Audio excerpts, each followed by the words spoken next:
rolling. If you would tell us who you are and how long you've been coming to the Catholic Worker and what community you belong to and what are some of the activities that you've been involved with.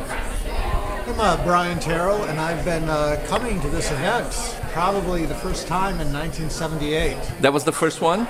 I believe it was, yes. Yes. And, nice. Not many of us left. Right. Yes. And I've been a part of the Catholic Worker Movement since 1975, a couple years before that.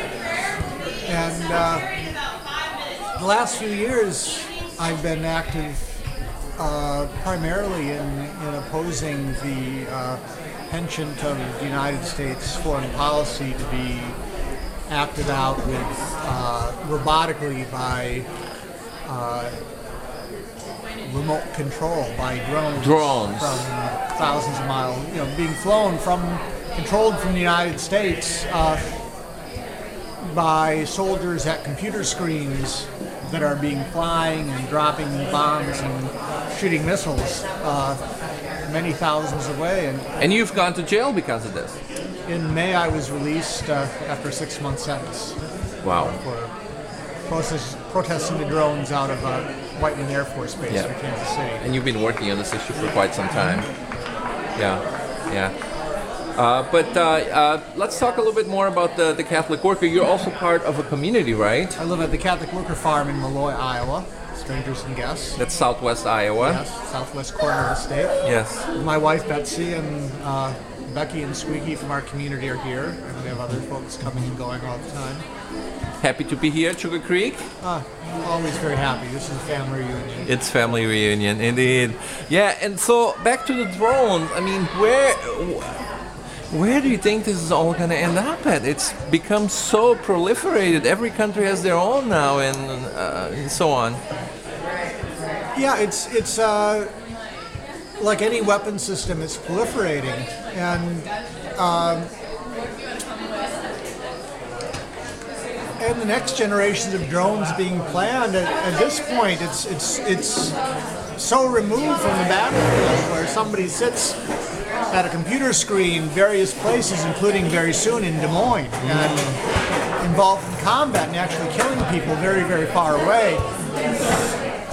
But the next generations of drones are going to be even further removed from human contact. They're working on drones that will be hunt people down by facial recognition. Amazing. Without nobody at the control. Yeah. Or patterns of behavior. The drone will decide if a person on the ground, 20,000 feet below, is acting in a way consistent to repeated movements or whatever it may be. What a terror! How the drone perceives a terrorist might act. And attack lethally. Pretty sad state of mind. I mean, in all likelihood, that is going to be bringing more antagonism against the United States out there, don't you think? Well, one thing, yes, and it makes war that much easier. When a politician doesn't have to decide about putting, as they say, boots on the ground. Yes.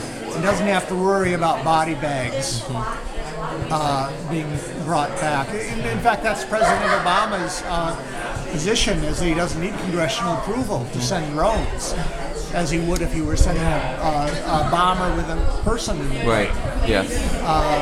Because it's all very centric on ourselves, and if there's no American endangered, we don't need to get Congress in the loop. But it endangers us all.